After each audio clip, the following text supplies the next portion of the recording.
Hey, welcome to the channel Yoga with THB. Before moving forward, make sure to subscribe the channel for getting videos on psychological, physical and educational information. And if you're already a subscriber, then click the little bell icon next to the subscribe button so you get notified of our future videos. अस्सलाम वालेकुम। जो आज का हमारा topic है वो है kleptomania disorder. तो हम अपनी वीडियो में क्लेप्टोमेनिया डिसऑर्डर को डिटेल से देखेंगे और इसके सिम्टम्स को डिस्कस करेंगे।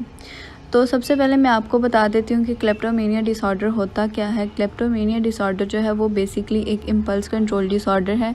इसमें बच्चे को स्टीलिंग की आदत होती है और वो स्टीलिंग जो है उसके इम्पल्सिस कंट्रोल ना होने की वजह से होती हैं।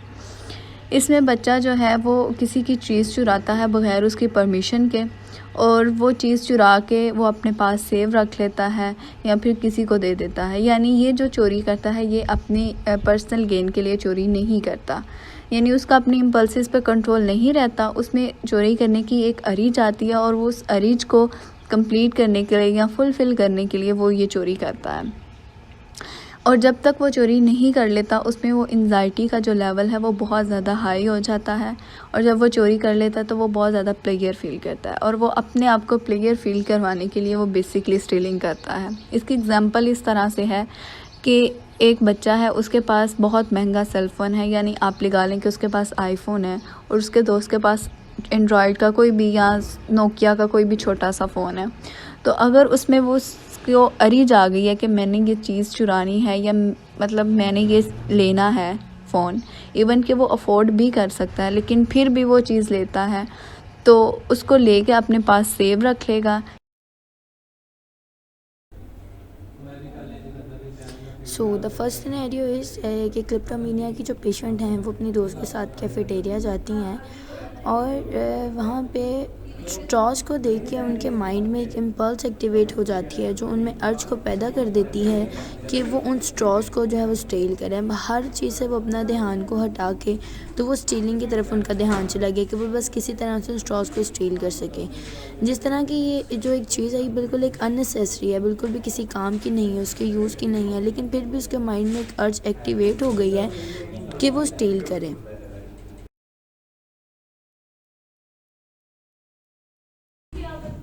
उसमें एंजाइटी अब स्टार्ट हो जाएगी उसके अंदर। अब वो और जिस मोटिवेशन को पैदा करी है कि वो स्टीलिंग करें, और फिर इन सब फीलिंग्स के बाद वो कामयाब हो जाती हैं स्टीलिंग में, और स्टीलिंग के बाद उनमें एक feel of player and calmness आ जाती है।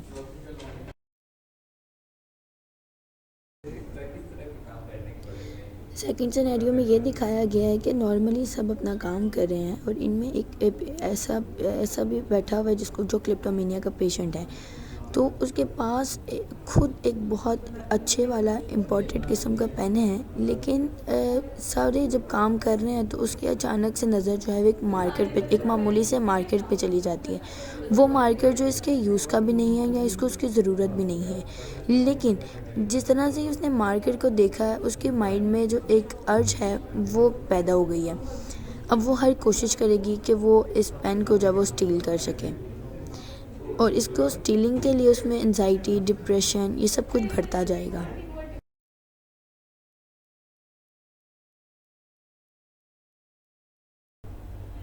फिर वो अपना ध्यान सब चीज़ों से हटा के उस चीज़ को स्टील कर लेती है और बस सबसे नज़रें चुरा के उसको अपने पास रखती है और वहाँ से वो चली जाएगी।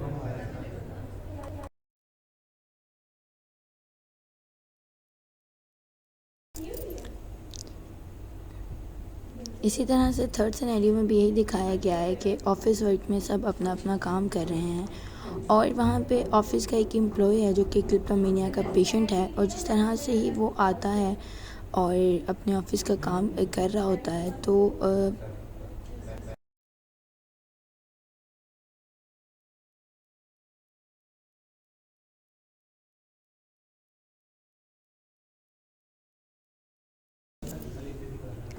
और इन्हीं सब के दौरान उसकी जो नज़र है वो एक रिमोट पे जाती है। अगेन ये एक अननेसेसरी चीज़ है उस क्लिप्टोमेनिया के पेशेंट के लिए, लेकिन जिस तरह की वो इन सब चीज़ों का, ये एक इम्पल्सिव कंट्रोल डिसऑर्डर है, तो जिस तरह से उसके माइंड में इम्पल्स एक्टिवेट होके उसमें अर्ज पैदा करेगी तो वो अपनी हर मुमकिन कोशिश करेगा कि वो उस चीज़ को स्टील कर सके। जिस तरह के देखा जा सकता है कि अब उसके माइंड में अर्ज आने के बाद उसमें एंजाइटी, डिप्रेशन सब कुछ बढ़ता चला जा रहा है। अब उसका ध्यान सिर्फ यही है कि वो किस तरह से उस चीज़ को जो है वो स्टील कर सके।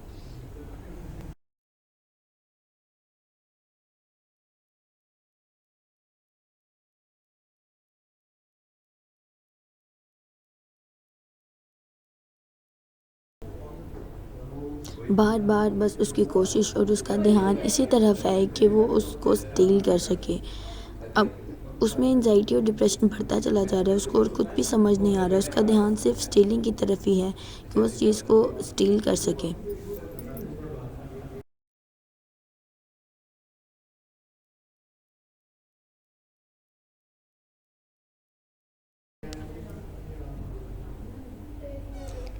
फोर्थ सिनेरियो में एक क्लास के दौरान एक बच्चा है और एक क्लास हो रही है और इसमें एक बच्चा ऐसा है जो कि क्लिप्टोमेनिया का पेशेंट है।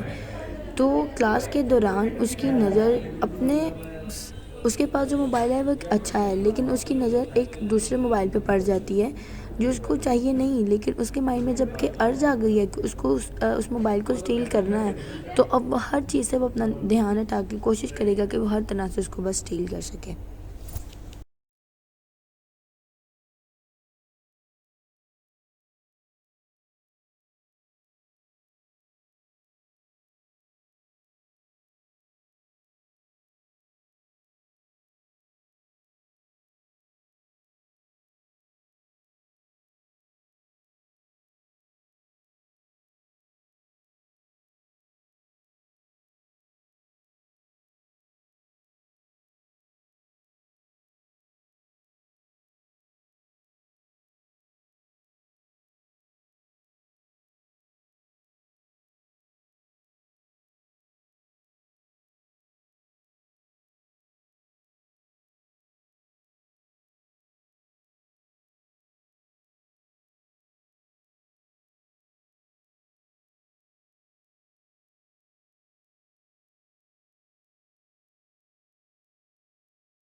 स्टीलिंग के बाद अब इस वीडियो में हम ये दिखा रहे हैं कि किस तरह से उसमें जो है वो आउटकम्स उसके क्या आ जाते हैं कि वो खुद को शेम फील करती है, गिल्ट फील करती है, उसको सेल्फ लोथिंग स्टार्ट हो जाती है उसमें कि वो रोना शुरू कर देती है कि उसने ऐसा क्यों किया, ये जबकि उसको किसी काम की उसकी ज़रूरत भी नहीं थी। क्लिप्टोमेनिया के पेशेंट्स जो हैं इनका ट्रीटमेंट भी किया जा सकता है। अगर हम किसी साइकोलॉजिस्ट के पास इनको लेके जाएं तो मेडिकेशन और साइकोथेरेपी से ये लोग ठीक भी हो सकते हैं, ये लोग रिकवर भी कर सकते हैं।